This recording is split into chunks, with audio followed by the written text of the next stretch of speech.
Hello, hello, and welcome to ohmTown Daily, the news show powered by ohmTown.com. Today is Season 3, Episode 24 for January 24th, 2024. There's a lot of 24s rolling around. I'm Mayor Watt, that's ohmTown.com, and up there is the visualizer for the one, the only, the AI from on high that keeps Mayor Watt out of trouble. The AI. You want to say hi? AI. Hi. Good evening, ohmTown citizens.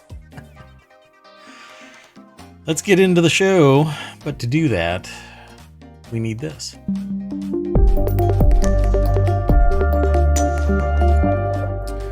I just realized that I messed something up, but anyway, the articles that we're going to talk about today are gluing the cable back together.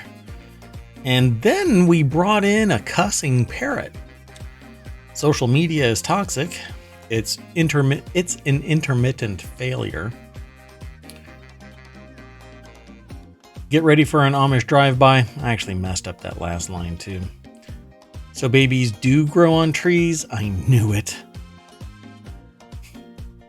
Hold on a second. I gotta fix something. eBay fires 1,000 people. Well, that isn't very smiley. DnD'n'VR. And the world's most popular coffee sequenced.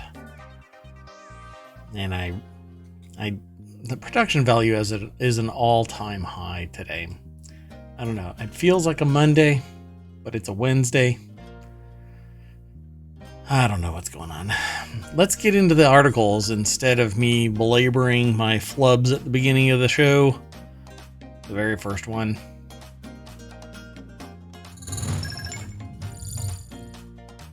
Netflix is turning into cable TV. This last weekend, the author of this article was sitting in a hotel room in Memphis, staring out at the parking lot turn into an ice skating rink, wanting to just have a couple of hours with my brain turned off. Mayor Watt does not have the ability to turn off their brain.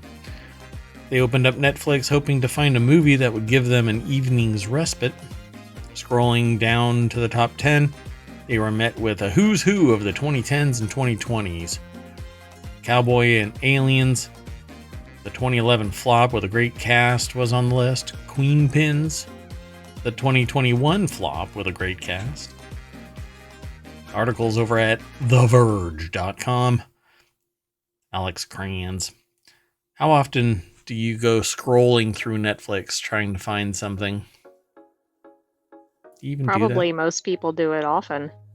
Yeah, scrolling? Do you really scroll through Netflix? Usually I scroll through the internet trying to find something, and then I go over to Netflix to watch it. Right, and look for a specific item. Yeah. I don't know. That's me. Obviously, it's the AI as well. What do you do out there? Out there in ohmTown and the outer environs. Do you scroll through Netflix? No, I don't think so. So Netflix is turning into cable TV. It's got Suits, it's got old movies, it's got WWE. What more does Netflix need to be a perfectly fine cable channel? Everybody says, oh, cut the cord, cut the cord. Guess what we did? We cut the cord and then got the new cord. Yeah. I mean, there was never a disconnected cordless anything. Everybody went from coax to Ethernet. That's it. Didn't cut no damn cord. Give me a break. Again, Alex Cranz over at TheVerge.com put the article together. So Queen Pins, as I'll finish the little lead in from ohmTown. Queen Pins, the 2021 flop with a great cast, was also there. At the top of the list was The Legend of Tarzan, a 2016 flop with a great cast. Pardon me one second. I don't know what happened. Right before we started the show, I started coughing. So all of these are, cable shows TV material. Yeah. Rounding out the top 10 was a Sylvester Stallone flick from 2019 and a handful of new releases they'd heard nothing about until they saw them in the top 10 list. That might be You know, when you start losing touch of music, movies, and TV shows, and somebody goes boomer, okay, boomer, this is a sign. Netflix's days of chasing prestige might be rapidly coming to an end with a sharp reversal of the streaming golden age, replaced by something akin to Spike TV circa 2005 or USA Network circa 2011. I guess everything after Psych. As soon as Psych went away, is that USA why Network. that's circa 2011? Yeah, I think that's pretty much it, right? Here, let's make sure. When that was sounds Psych? actually about right.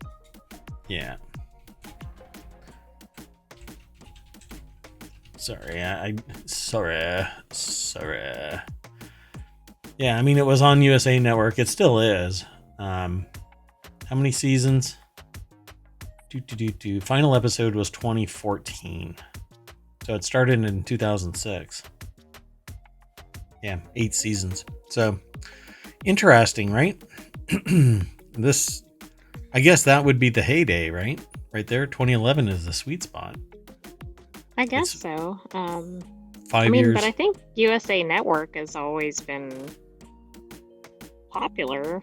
Yeah. Maybe not the latest thing on TV or whatever, but yeah, I don't know how many people go to USA Network anymore.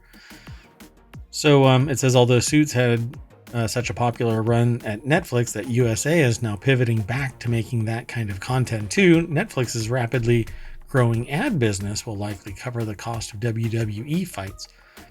I think I read something that 45% of its new ad revenue, or 45% of its ad revenue comes from new subscribers or something like that, because they're doing away with the like you can roll in with an ad driven thing and you have to pay more to get the ads removed. I might be wrong about that, but I thought I read that. So it says, but prices are rising. Netflix currently costs $6.99 for 2 screens, 1080 and ads, and a whopping $16. Might as well round up because none of us are dumb. For 2 screens and no ads.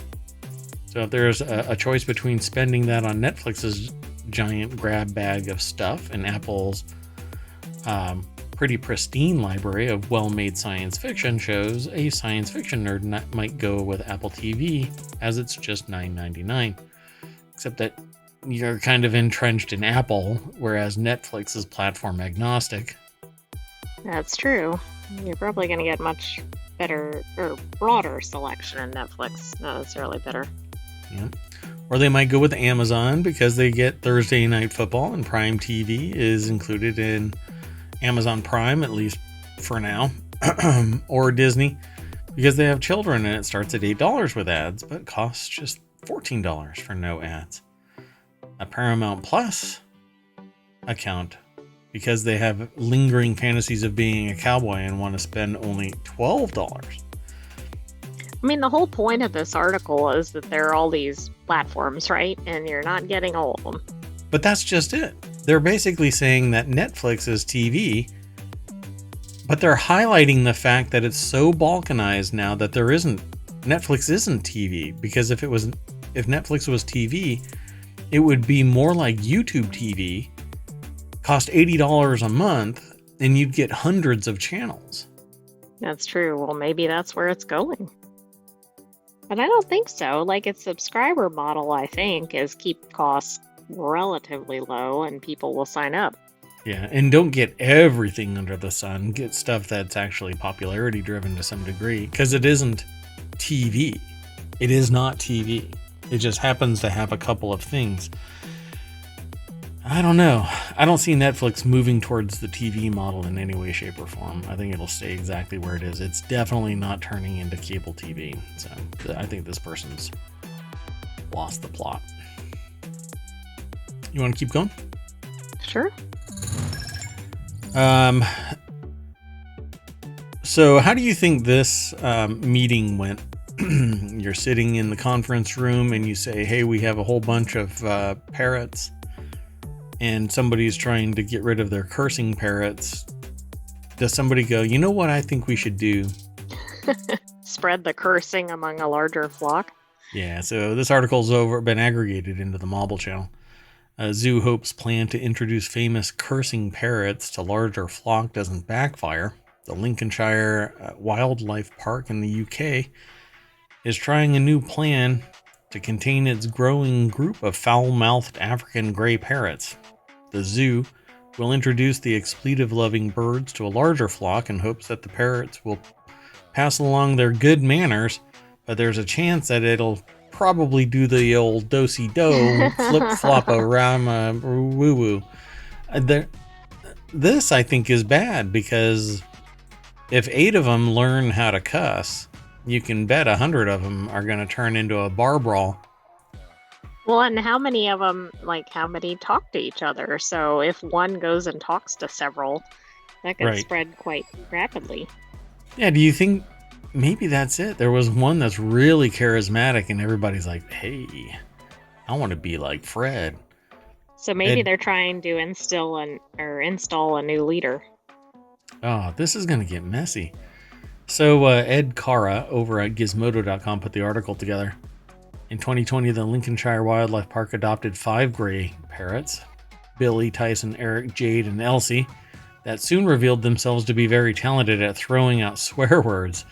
Though they were immediately a hit with the public, the zoo decided to pull them from the main outdoor aviaries and place them with other colonies away from the public eye in an attempt to reduce their swearing. When they returned months later, the birds were noticeably less foul, but still sometimes cursed and laughed like sailors. The zoo eventually erected a sign about the unfriendly language in front of their exhibit. They said 5. Do you think they picked all of this up from the public? It says 5 in the article, but there's 8. Maybe some of them reproduced? Well, are they all foul-mouthed, or only 5 of them are? Oh, there's the rest, but the park has since added 3 more cursing parrots, Eric, Captain, and Sheila, to the bunch, and officials are now trying a radical approach to cut down on the cussing. They will integrate all 8 blasphemous birds into a large flock of parrots, 100 in total, with the hope being that the main group's G-rated utterances will catch on with the rascally crew. I wonder if people are reacting strongly to the cussing, which might be incentivizing them continuing to do it. I think you're a little muted. I want to check. I don't know where they picked it up. I don't know if the article actually goes into it. No, it doesn't. But there's a little bit more left over here at this article that I think that you should go and check it out. It's over at Gizmodo.com, and Ed Cara is the author. So let's just jump right on to the next article. Sound good? Sounds good. See, now you're all loud and clear. So weird. I blame the Raspberry Pi 5. The next article is over in the ohmTown Daily. New York City mayor declares social media an, quote, environmental toxin. It might be a psychosocial toxin, but I don't know about environmental. Right, I'm not opposed to the toxin part, but environmental? Yeah, and let's keep environmental and not part of just the social structure of existence. New York City is classifying social media as a public health hazard. Mayor Eric Adams, it just makes it so... I think it might be a funding thing. You know, if they make it a public health hazard, then they can use funding. Maybe but there's so much backlash on other things in these categories as it is. I feel like this is going to actually do more harm than good. Yeah, it might be a money grab. I don't know. Mayor Eric Adams announced on Wednesday during his State of the City address that social media is a public health hazard. The article is actually by Emily Shapiro over at ABC News at abcnews.go.com. Quote, today, Dr. Ashwin Vasan is issuing a health commissioner's advisory officially designating social media as a public health hazard in New York City Adams announced during his State of the City address Wednesday. The problem with this is that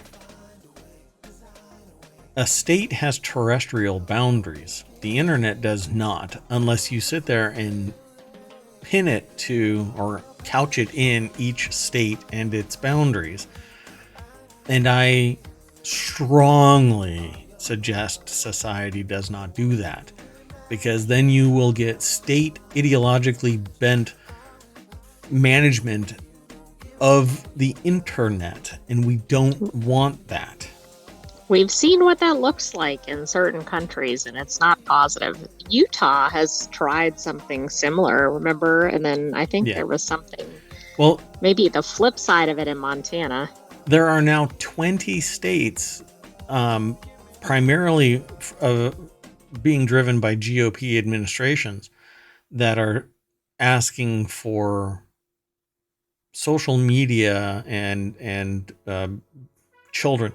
There's a real weird ideological bent here about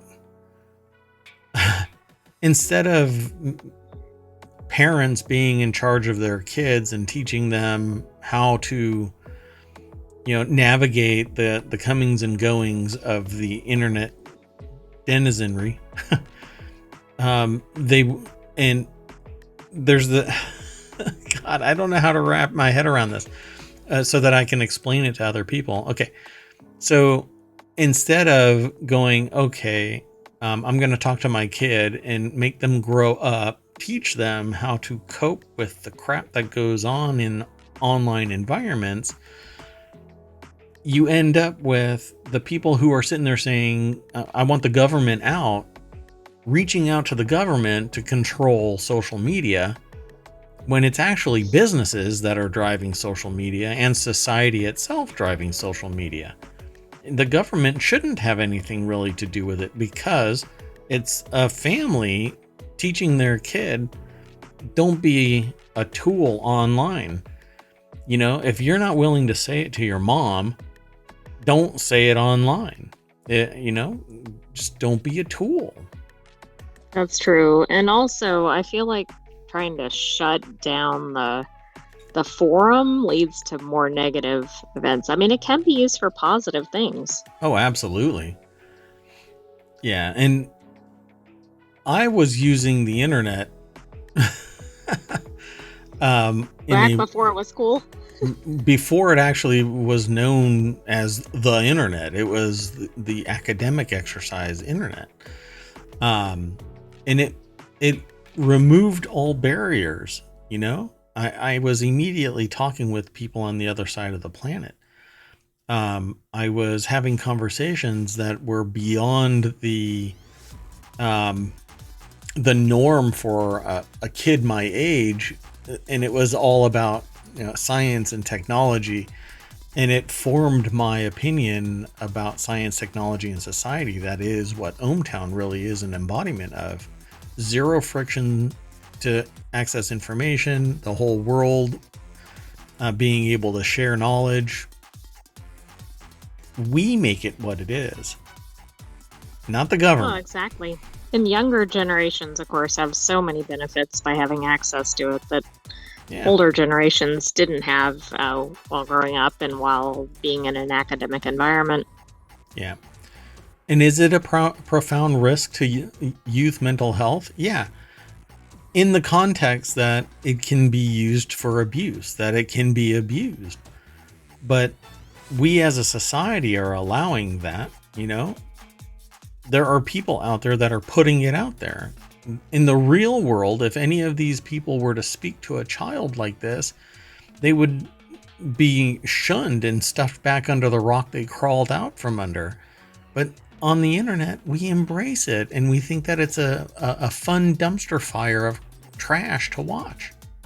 Exactly. We don't just put up with it, but we incentivize it. We glorify it. We pay them millions of dollars. But people want to see reality TV. The train wreck. Yeah, they want to see the dumpster fire. So the advisory recognized that social media has both positive and negative effects on young people, but they don't say the title of this, the title of this is that it's an environmental toxin, which really belies the fact that there's a positive aspect of it, right? They didn't sit there and say it's a positive environmental toxin, you know? It really Right. leaned I into mean, the that would negative. be like classifying like water as an environmental toxin. It has Right. problems if there's too much of it sometimes, but it doesn't mean that it's bad in and of itself. Exactly. Yeah, people have actually died of water poisoning. So they say our children have become unknowing participants in a decades-long experiment, Murthy said last year. And while there is more we have to learn about the full impact of social media use on their health and well-being. We know enough now to take action and protect our kids. Parents should be protecting their kids, teaching them right and wrong, teaching them to use critical thinking, teaching them to practice due diligence. And here I'll put it into a real world example of this, right? If you go to a child, you know, if you have children and you say something snarky and they go to the internet and they prove you wrong right there in front of you, then you're doing good parenting. But if they just parrot like one of these over at the zoo, the Lincolnshire African gray. Wildlife Park, yeah, if they just parrot like an African gray sailor, what African gray parrot from the last article, then you're doing a bad job as a parent, because they shouldn't just blindly follow what you spew out. And so I recommend everybody, hey, teach your kid critical thinking, teach your kid due diligence, teach your kid not to judge a book by its cover. We've all done it, but it shouldn't be the status quo for your children. And largely, I think more and more of each generation becomes familiar with the fact that they are an arm's reach away from the world's knowledge, and they can either, you know, go to Urban Dictionary or they can go to dictionary.com, and both have some educational value because one teaches street smart discussion, but you also have to teach your kid not to use that type of language, except that there's a time and a place for everything. You know, you smash your finger with a hammer and you don't blurt out golly, because it's already been scientifically proven that blurting out the word shit actually lowers the amount of pain that you suffer from. So yeah. I think it does society a disservice to refer to social media as an environmental toxin. We should shift social media so that it isn't negative, that it make society change social media. Don't sit there and label it to try and detract from it, but change the content, the chemistry, the character of social media, because it's going to persist. And it's either going to go underground and then children start acting secretively and have these little underground kind of discussions and secret societies hidden away from their parents where there isn't free and open communication. And that's the worst That's going to be possible much thing. more harmful. Yep, absolutely. Oh, wish us luck. If we don't pivot now and teach kids how to do this now to change the culture of social media, not accept the dumpster fire, right? Speak out against it. Say this isn't right for, you know, society. It's only going to get worse. But then there are these wingnuts that'll sit there and go, well, you know, who are you to tell me what I can do online?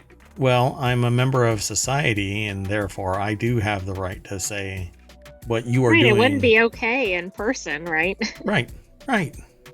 Yeah. You would be shunned, but online people just embrace it. You know, it's like a Comcast customer service rep from South Park where they pull the straps up on their shirt and yeah, that's nice. You know, it's just twisted. Anyway, let's keep on going. The next article is over in ohmTown Daily. A fellow pilot told Boeing Jet that its tire popped off before takeoff. Quote, "It just rolled off the runway behind you." I mean, the visual of that must have been pretty funny, like in the rear view mirror. Yeah, really. Hey, co-pilot, did you see that in the rear view mirror? Was there a wheel rolling by? How many wheels do we have? 1, 2, 3. We had 4. That fourth one is gone, boss. We're gonna have to park this plane. So a pilot taxiing a nearby plane alerted the pilot of Delta Flight 982 that a wheel had popped off. It just rolled off the runway behind you, the pilot said in audio obtained by CNN. The plane had been lined up on the runway in preparation for takeoff. Yeah. So the front wheel popped off. Oh, wow. I mean, can you imagine you're a passenger and you're like, there goes our wheel. Now I'm not feeling very confident about this flight.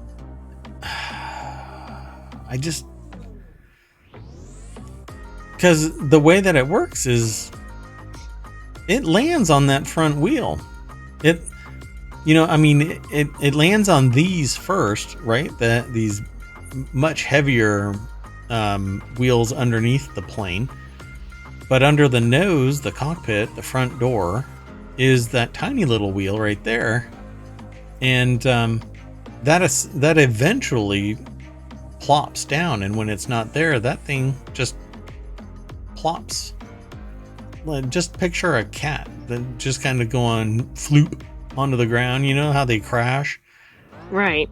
All their legs are behind them and their chin is just buried into the carpet. Yeah, that's this. That's what it would look like. So this article's over at Business Insider. Grace Eliza Goodwin put the article together. It just rolled off the runway behind you. That should be on a shirt for Delta. Exactly. I mean, I even thought this was a pilot on the same plane. This is another plane, and they're like, hey, you're losing your wheels over there. Yeah, my next Delta flight, I'm going to be wearing a shirt that says, "It just rolled off the runway behind you." I don't know if I'll be put on a watch list or not, but I already am. Who am I kidding? So, yeah. Let's see what else is in here. Delta 982, this is the aircraft looking at you. The pilot of Delta Flight 1783, who is taxiing directly behind Flight 982, said in the audio obtained by CNN, "One of your nose tires just came off. It just rolled off the runway behind you." The pilot of Flight 982 responded with, "Hey, thanks for that. Tower, sounds like we got a problem."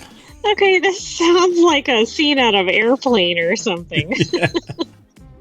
"Excuse me, miss. I speak jive." Yeah, it just rolled down the hill after it detached from the plane. Nice. There were just 172 passengers on board. They said that all 100... instead of 184. What happened to the other 12? Did they roll too? Oh boy. Wait a minute. The FAA said in its incident report that there were 184 passengers on board, but a Delta spokesperson told Business Insider that there were just 172 passengers on board. I guess 12 of them were holding onto that wheel. I was thinking 12 went running and screaming when they saw the wheel going We're down not the on runway. this plane. The specific Boeing 757 aircraft involved in this incident was first delivered in 1992. Dear God. Are you kidding me? Maybe the wheel was too. The Delta spokesperson said, adding that the cause of this incident is still being investigated. I understand. I know what the cause is. The wheel did not hold on. Ah, man. Yeah, and this is all on the heels or on the wheels of doors falling off and God knows what else. Planes crossing paths on the runway and clipping each other and missing bolts and yeah, Birds flying out of the plane. I know that was one of the same incidents you mentioned. I feel safe. Yeah, let's just keep going because there's not much to say about this article. The next article is over in ohmTown Daily.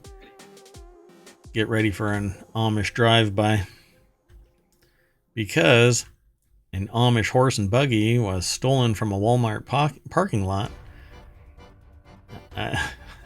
while the family shopped. What? So an Amish family had their horse and buggy stolen while they were shopping at a Michigan Walmart. John Hayworth over at abcnews.go.com put the article together. The police had already made contact with the suspect at Walmart earlier in the day, but apparently the theft... What was he doing? Like, do you own a horse and buggy? He's like casing the joint. Yeah. You know, I've always wanted to steal a horse and buggy. The theft took place on Saturday at approximately 5:30 p.m. in the town of Sturgis, Michigan. Is that the motorcycle place, Sturgis?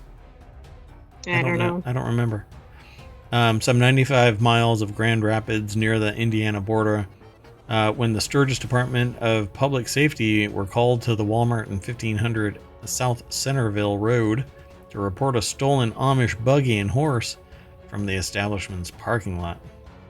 Okay, was there a car chase, though? Or was there a horse and buggy chase? It was a buggy chase, apparently.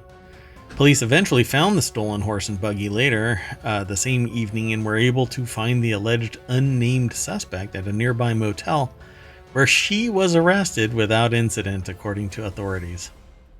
Okay, now wait a second. I assume most motels have parking spaces, but what do you do if you show up with a horse and buggy?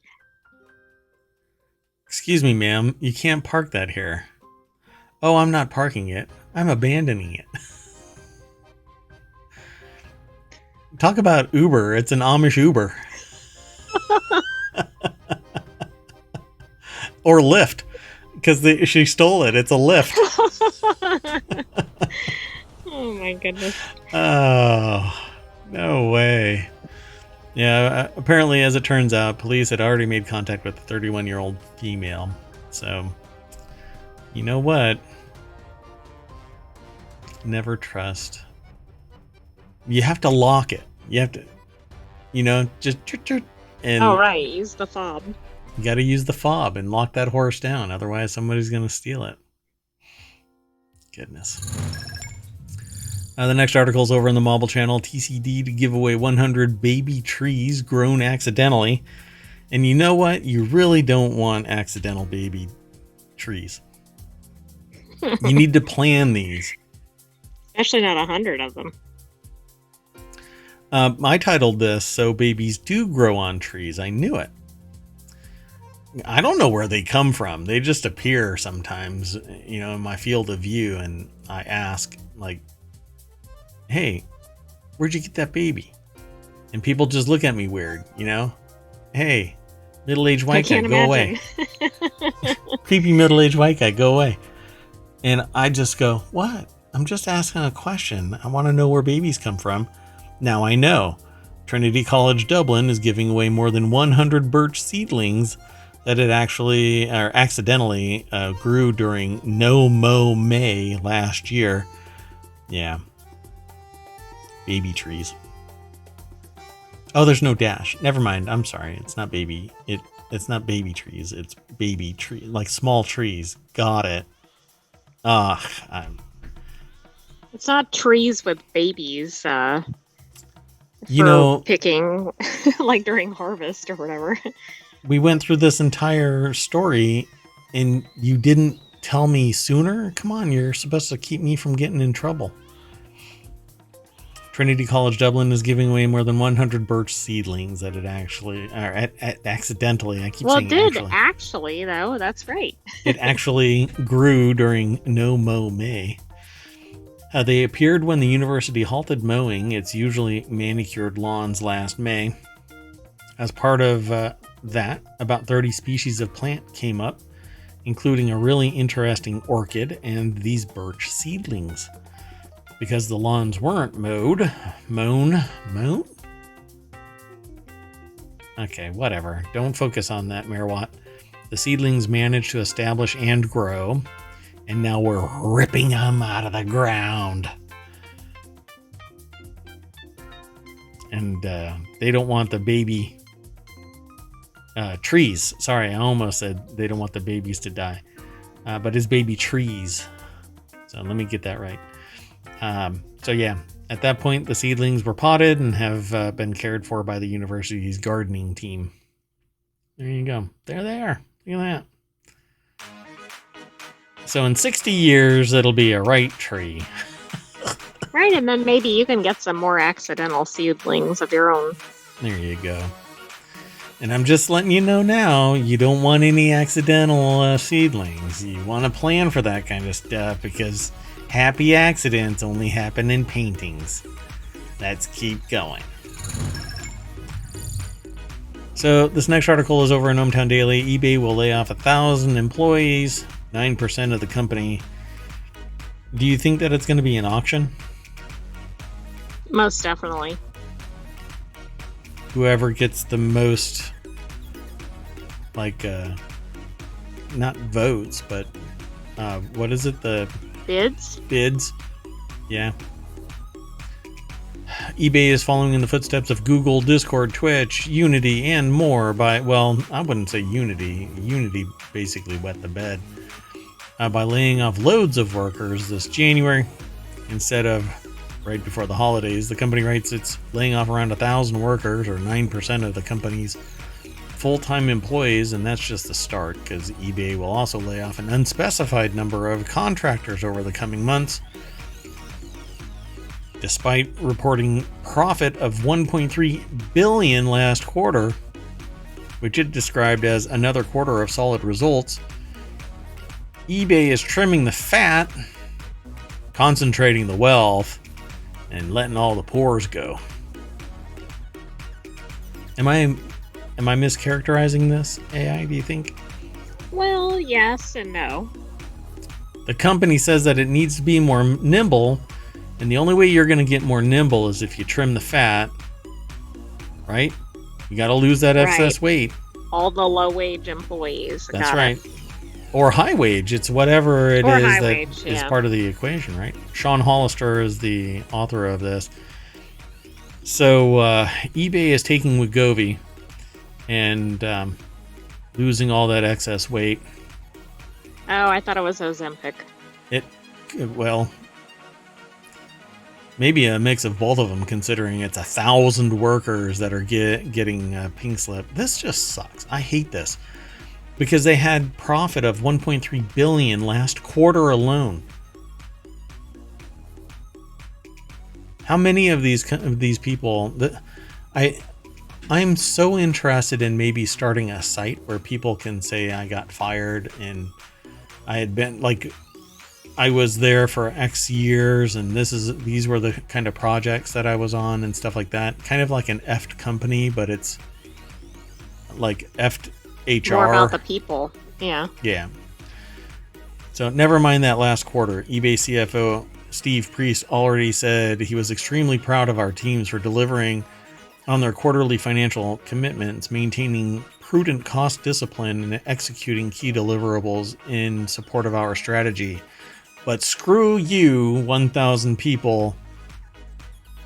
Your good faith and honest hard work is being rewarded with getting punted the first month of 2024. Welcome to 2024.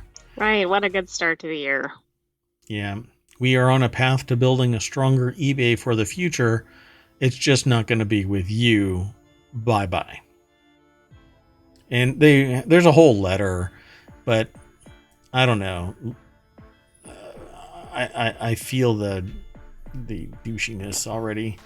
Former eBay CEO Devin Wenig got a $57 million severance package after the company cyber-stalked and harassed a pair of its critics, sending them live insects, a bloody pig mask, and a funeral wreath. eBay eventually agreed to pay $3 million criminal penalty. We actually talked about this. Those with too much power. Yeah. Honestly, this isn't business to me. This is not business to me. This is sociopathy. This is greed. This is concentration of wealth and power.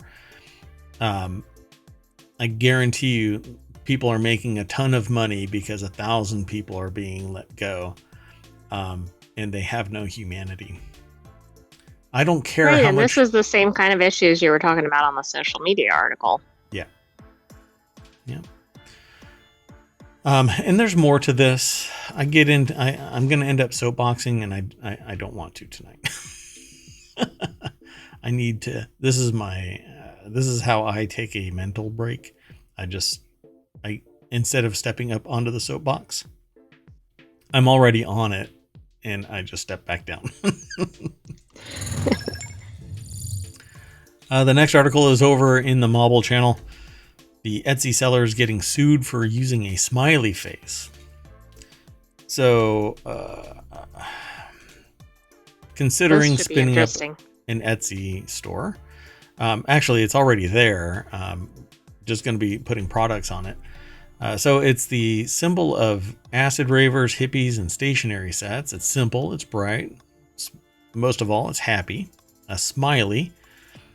Our goal is to spread, or at Smiley, our goal is to spread positivity through smiles to make the world a happier, kinder place, the Smiley Company declares on its website. But behind the scenes, the story of the iconic symbol and the company that holds the rights to it isn't all smiles.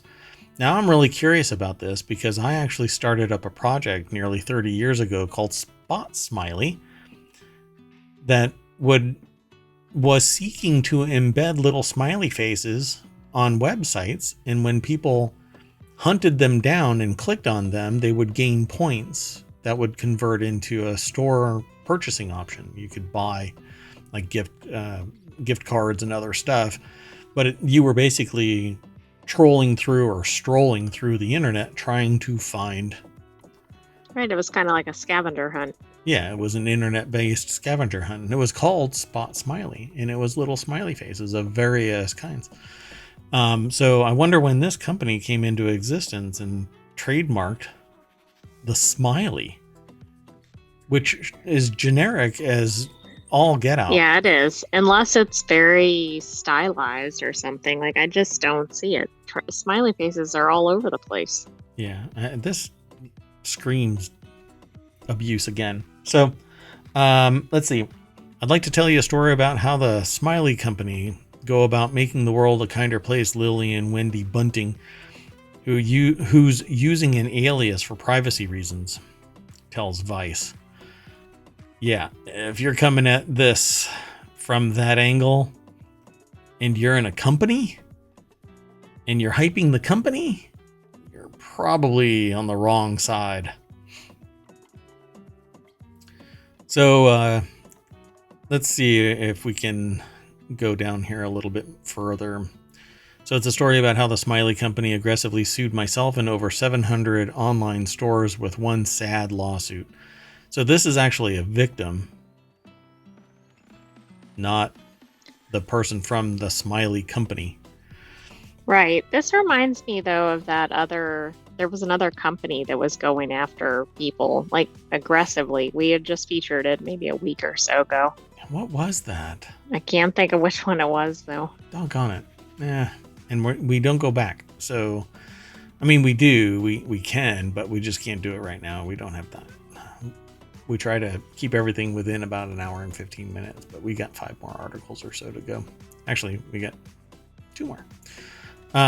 So let's see. It says to answer those questions, first we have to go back to 1963 in Worcester, Massachusetts, or Worcester, Massachusetts. A freelance artist called Harvey Ball got a commission from an insurance company looking for an uplifting design to boost employee morale.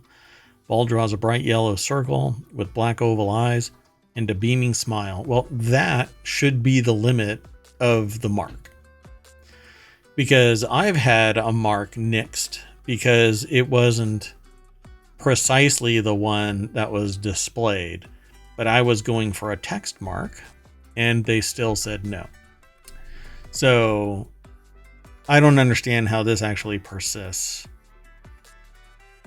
Anyway, his design would go on to adorn Levi jeans, Rubik cubes, Happy Meals, and even inspired a whole new language of smiley symbols, now better known as emojis.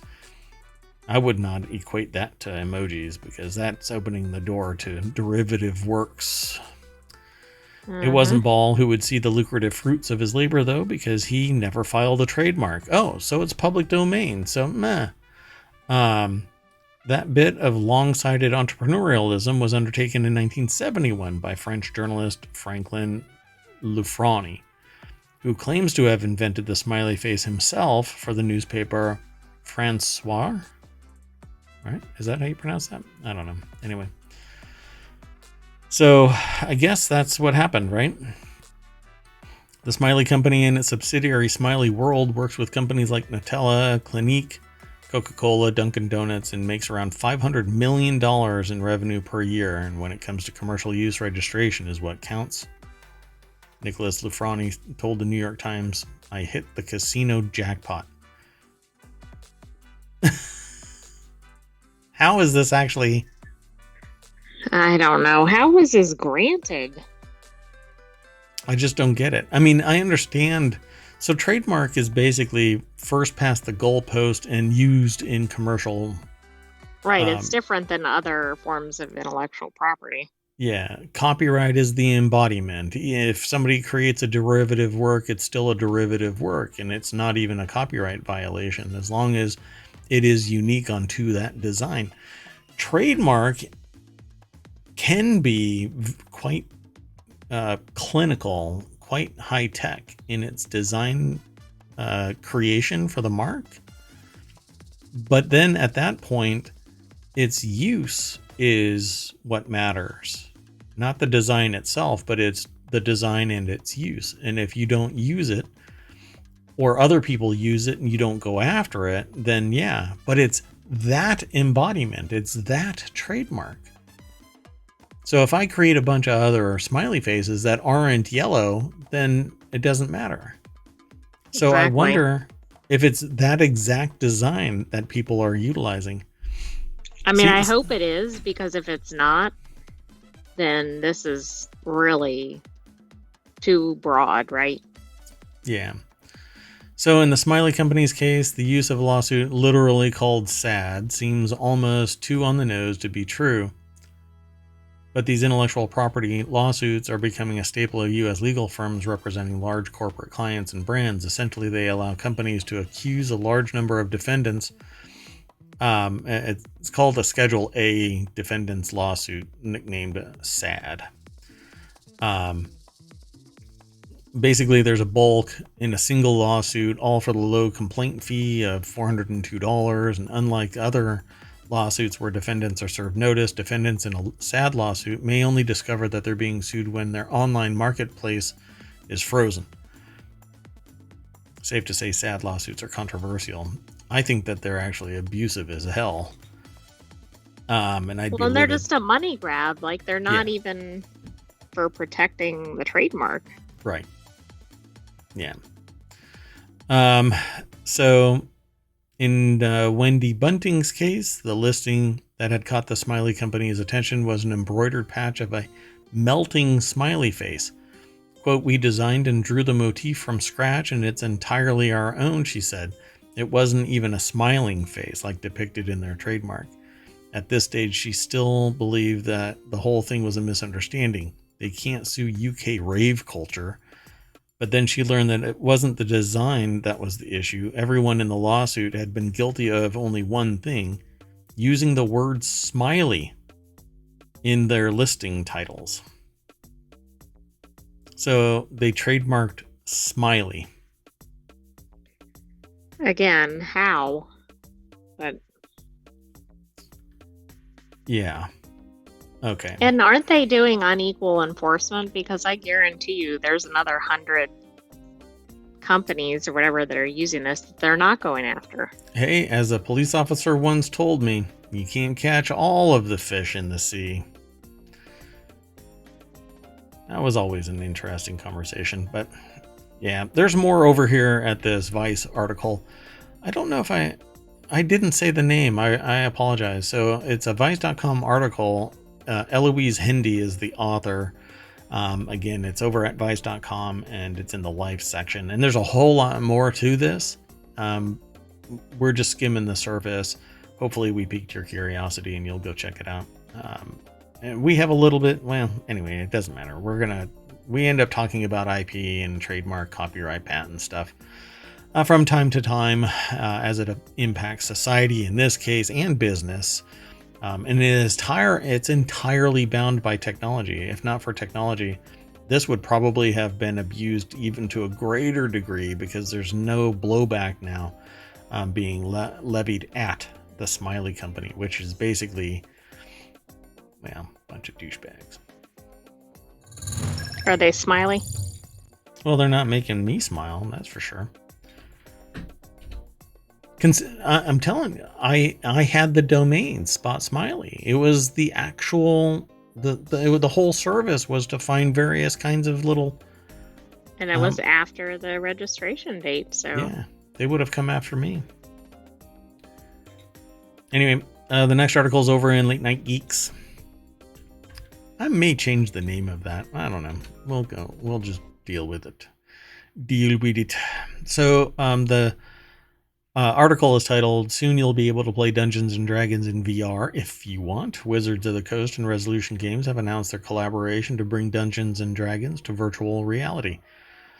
The decades-old tabletop role-playing game has been increasingly popular over the last several years, in part largely because content creators like Critical Role and Dimension 20, and I would also lean in and say the Glass Cannon podcast in their array of ensemble casts that play D&D live and then turn it into a podcast, and they're over on Twitch and they're on YouTube.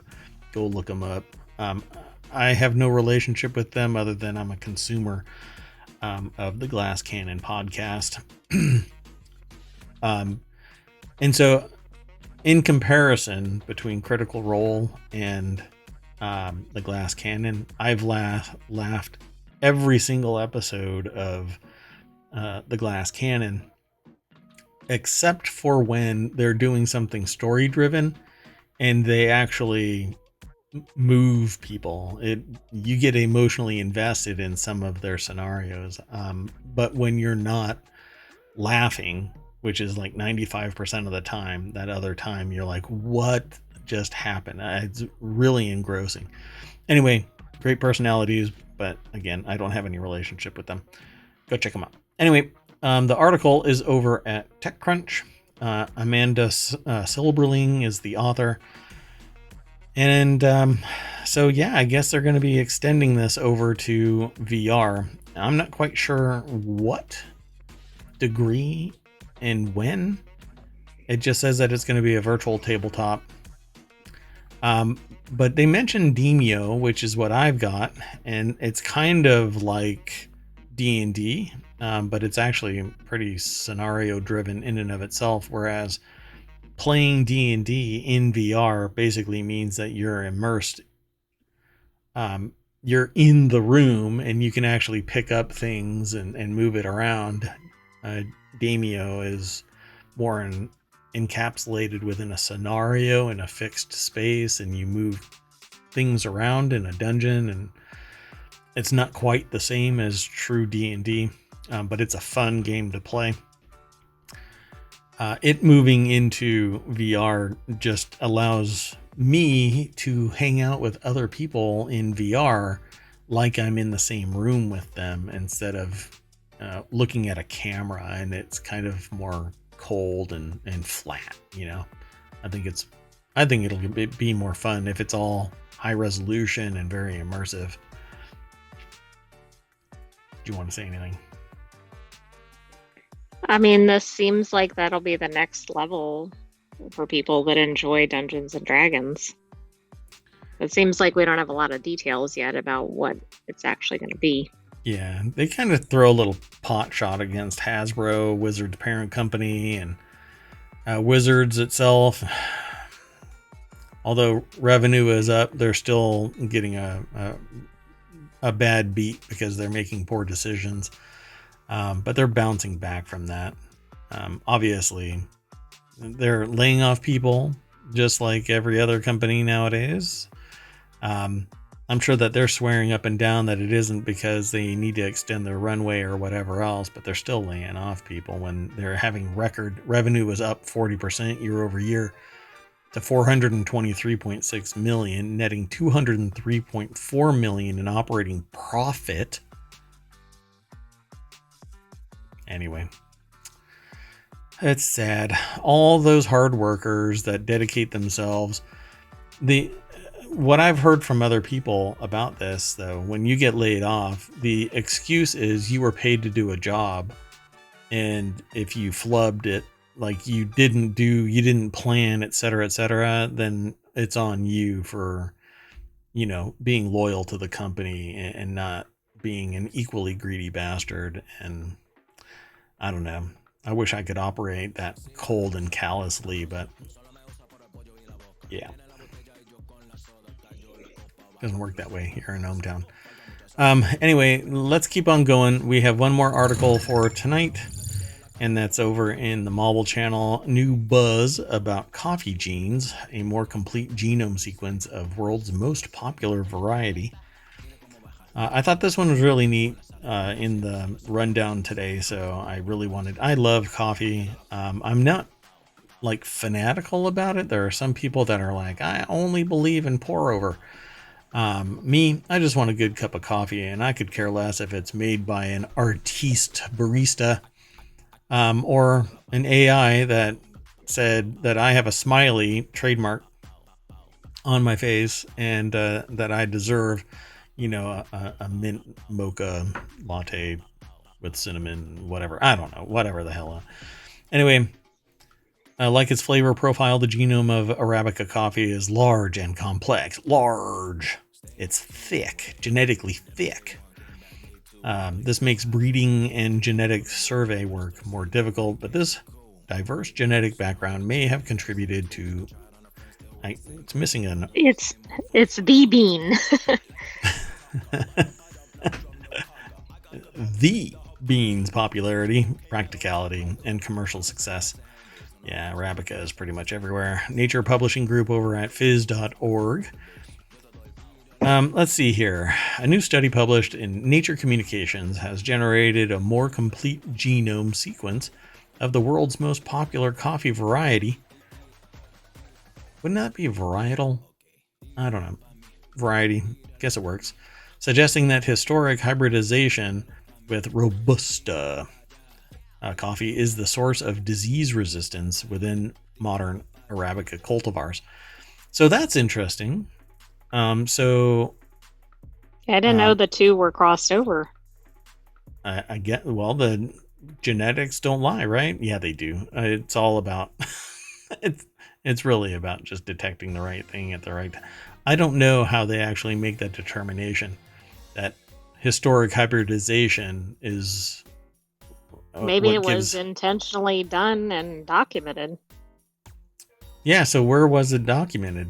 I guess. Commercial coffee is mainly produced from Coffea canephora and Coffea arabica, known as Robusta and Arabica coffee, respectively. Arabica coffee, the species responsible for about 60% of global coffee production, is derived from the hybridization between the ancestors of present-day Robusta coffee and another closely related coffee species.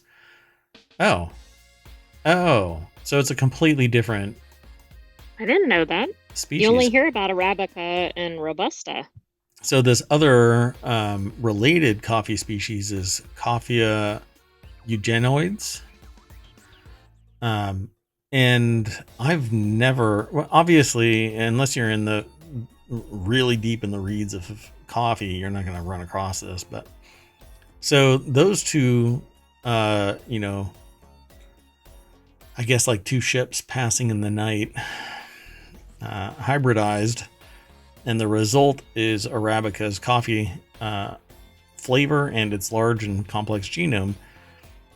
I suppose putting these two together makes Arabica genetically stronger, more diverse, because it doesn't suffer necessarily from the flaws if it persisted. And so it did, and now it's a great flavor, and not necessarily susceptible to nature's, whims wiping it out because of disease or predation, or because there's a whole coffee called catbutt coffee luwak, I think it's called.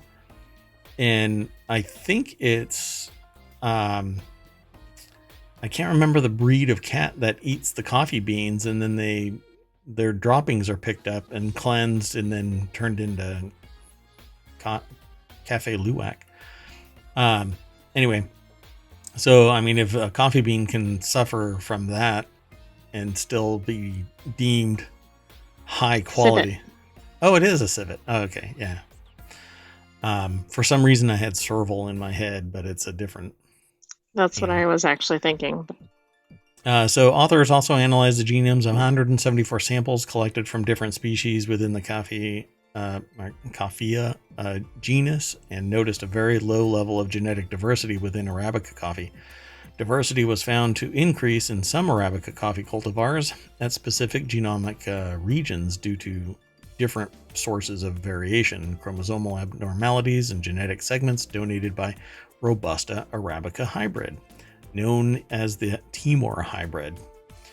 So, why not the coffee more hybrid? Yeah. Interesting.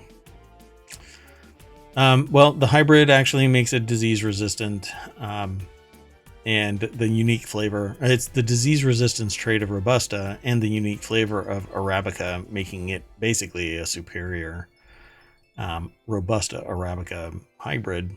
But that's not the dominant, it's just Arabica that's so popular, right? Yeah, but I thought Arabica was created from the hybrid. Yeah, that's what I thought too. But down here, it says authors suggest that the genetic diversity of Arabica coffee is essential for its commercial success. But then it says, and the unique flavor of Arabica coffee. It should actually have like that other Eugenides or whatever. Yes. Yeah. Okay. Huh.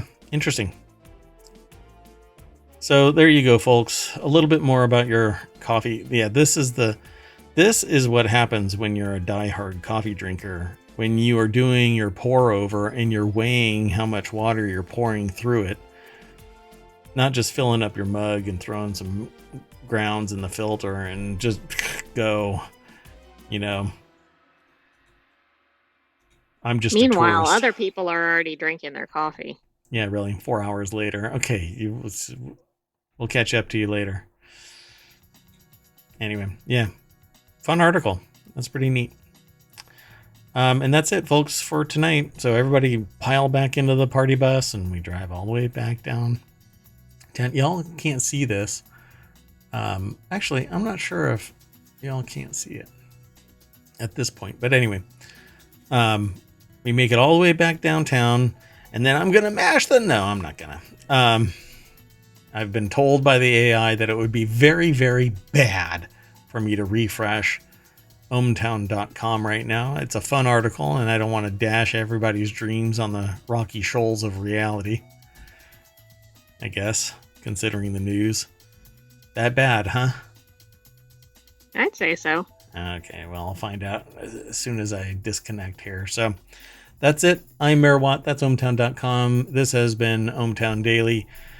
It's actually technically called the ohmTown Daily News Show, but we just go by ohmTown Daily because that's the channel over at ohmTown.com. Can I say ohmTown one more time? Anyway, ohmTown? In ohmTown? Yeah, ohmTown in ohmTown. And again, I'm Mayor Watt. That is ohmTown.com. And up there is the visualizer of the sentient AI from the future that just saved my butt from... whatever horrid news is on that front page.